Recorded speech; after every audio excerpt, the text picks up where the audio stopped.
Good morning students. Today 31st March, last day of March month. कल 1 अप्रैल से आप लोगों का नया सेशन शुरू होना है। क्लास 10th और 12th के सभी बच्चे, सभी स्टूडेंट्स कल से नए बैग, नई किताबों के साथ अपने अपने कॉलेज में विजिट करेंगे, अपने अपने नए नए सिलेबस को देखेंगे। नए नए बच्चे नए नए क्लास में प्रमोट होंगे, 6 to 7 ऐसे हर क्लास में बच्चे जाने वाले 11th से 12th में, 10th वाले 11th में, धीरे धीरे सभी बच्चे प्रमोट होंगे। कल से क्लासेज आपकी शुरू होंगी। क्लास 12th के वो सभी बच्चे, जैसा कि मैंने इसके पहले की वीडियो में आपको बताया था कि मैं 1 अप्रैल से आपको सभी नए बैच के लिए सभी को वीडियो देता रहूँगा।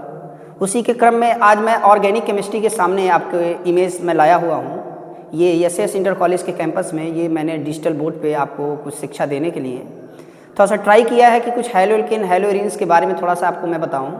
क्योंकि आपको सबको पता है कि ऑर्गेनिक केमिस्ट्री के जो टर्म्स हैं, जो ऑर्गेनिक केमिस्ट्री है, उस ऑर्गेनिक केमिस्ट्री का जो पहला लेसन है हैलो एल्केन हैलो एरीन, ये थोड़ा मैच करता है क्लास 11 से। क्योंकि 11th में सभी बच्चे जीओसी के बाद वाले लेसन में हाइड्रोकार्बन के बारे में पढ़ते हैं और उनको बताया जाता है कि organic compound which contain only carbon and hydrogen, या ये बोला जाए कि ऐसे ऑर्गेनिक कंपाउंड जो केवल कार्बन और हाइड्रोजन से ही बने होते हैं उन्हें हम हाइड्रोकार्बन कहते हैं। तो ये जो हैलो एल्केन का टर्म्स है ये भी उन्हीं से रिलेटेड है, क्योंकि ऑर्गेनिक कंपाउंड 2 तरह के होते हैं, एक हाइड्रोकार्बन है और एक हाइड्रोकार्बन डेरिवेटिव्स है। तो ये जो हैलो एल्केन टॉपिक है ये हाइड्रोकार्बन डेरिवेटिव्स है। यहाँ सामने मैंने लिखा हुआ है हैलो एल्केन हैलो एरीन्स। देखो यहाँ सामने लिखा है वाटर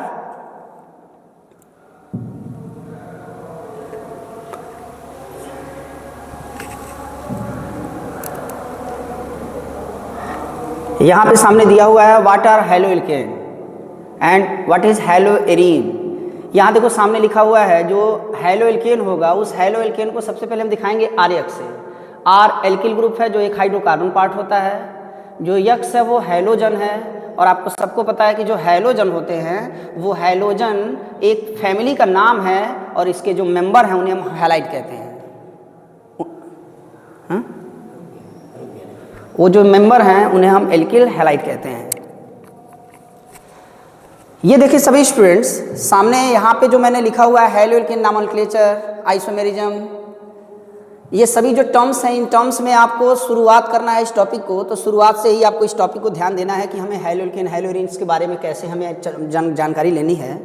तो इसके लिए आप सबसे पहले क्या करेंगे, आपको ये क्लियर होना है या ये जान लेना है सबसे पहले कि हमारा जो ये हमें हैलो एल्केन टॉपिक पढ़ना है, हैलो एरीन हमें जो टॉपिक पढ़ना है, इस हैलो एल्केन हैलो एरीन के टॉपिक में आप कैसे कर पाएंगे, कैसे आप शुरुआत कर पाएंगे इस लेसन को। इसके लिए मैं आपको छोटी सी वीडियो देने का ट्राई किया हूँ। इसमें मैं एक टर्म लिखूँ अगर हैलो एल्केन, तो आप देख पा रहे हो कि इसमें हैलो वर्ड है और क्या है, एल्केन है। जैसा कि इसके पहले भी वीडियो में आपको मैंने दिखाया था कि उससे मैंने लिखा था आर एक्स है। तो जो आर वाला पार्ट है वो हाइड्रोकार्बन है। आर वाला पार्ट क्या है, हाइड्रोकार्बन है। और आर वाले पार्ट के बाद ये जो यक्स वाला पार्ट है ये हैलोजन है, हैलोजन। और हैलोजन में ये हैलो वर्ड का मतलब होता है साल्ट और जेन का मतलब होता है फार्मर। यानी ये पीरियोडिक टेबल के वो एलिमेंट्स हैं हैलोजन जो साल्ट फार्मर हैं, साल्ट का फॉर्मेशन करते हैं। साल्ट बनाने के लिए इन्हें ज़रूरत होती है किसी मेटल की। हैलोजन पीरियोडिक टेबल के पी ब्लॉक के एलिमेंट्स हैं और पी ब्लॉक में ये 17th ग्रुप से बिलोंग करते हैं। और इनमें जो जो एलिमेंट्स आते हैं वो एलिमेंट्स हैं फ्लोरीन, क्लोरीन, ब्रोमीन और आयोडीन। अब फ्लोरीन, क्लोरीन, ब्रोमीन और आयोडीन, इनको चूँकि ये हैलोजन फैमिली के मेंबर हैं इसलिए हम इन्हें कहते हैं कि ये हैलाइड हैं। तो अगर मैं बात करूं एक हैलो एल्केन का, तो इसके लिए आपको क्या करना है कि सबसे पहले एक टर्म्स ले लेना है एल्केन। आपको सबको पता है कि एल्केन का जनरल फार्मूला है CnH2n+2। और अगर इस एल्केन से एक हाइड्रोजन अगर आपने रिमूव कर दिया तो ये बन जाता है एल्किन, जिसे हम डिनोट करते हैं R से। और इसका जो जनरल फार्मूला है वो होगा CnH2n+1। अब यहाँ से आप एक यक्स को जोड़ दें, जैसा कि अभी आपको बताया भी गया है कि आप यक्स के जगह पे ले सकते हैं फ्लोरीन को, क्लोरीन को, ब्रोमीन को और आयोडीन को, और इनको लाकर आप इस X की जगह पे रख सकते हैं। तो ये आपका हो जाएगा एल्किल, और X चूंकि परिवार को रिप्रेजेंट करते हैं इसके लिए वर्ड यूज करेंगे हैलाइड, ये बन गया आपका एल्किल हैलाइड। और एल्किल को हमने लिखा R से और हैलाइड को X से, तो पूरा फॉर्मूला जो बन के आ गया वो आ गया RX, और इसी RX को हम कहते हैं एल्किल हैलाइड।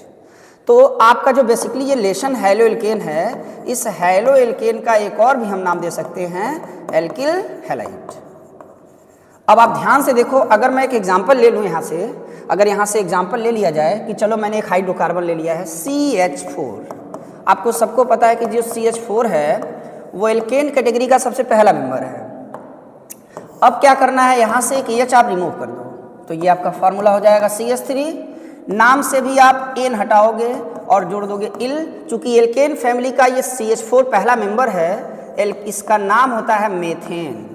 अब अगर मेथेन से आपने एक हाइड्रोजन रिमूव कर दिया तो नाम से भी एन हटाएंगे, तो नाम से एन हटेगा, तो इसके लिए नाम बचेगा। यहाँ पे देखो, यहाँ पे जो नाम एन हटने के बाद बच रहा है वो केवल है METH। तो यहाँ लिखेंगे METH मेथ, और जोड़ा गया है इल, यहाँ जोड़ देंगे इल, तो सामने बन के आ गया मेथिल। अब क्या करेंगे, इसके बाद इसमें आप कोई भी X, चूंकि आपको पता है कि X के जगह हम फ्लोरीन लिख सकते हैं, क्लोरीन लिख सकते हैं, ब्रोमीन लिख सकते हैं, आयोडीन लिख सकते हैं, इनमें से किसी को भी ला के आप जोड़ सकते हो। मान लो मैंने Cl जोड़ दिया है तो ये हो गया CH3। CH3 का चूंकि नाम हुआ है मेथिल, और Cl को लिखेंगे क्लोराइड, तो ये जो मेथिल क्लोराइड है, ये वाला जो कंपाउंड है, इसी कंपाउंड को हम कह देंगे कि ये क्या है, हैलो एल्केन है। चूंकि पहले क्या था, ये एल्केन था, पहले क्या था, एल्केन था। देखो आप यहाँ, अभी इसमें आपने क्या जोड़ दिया है, Cl, जो कि कहाँ से बिलोंग कर रहा है, X से।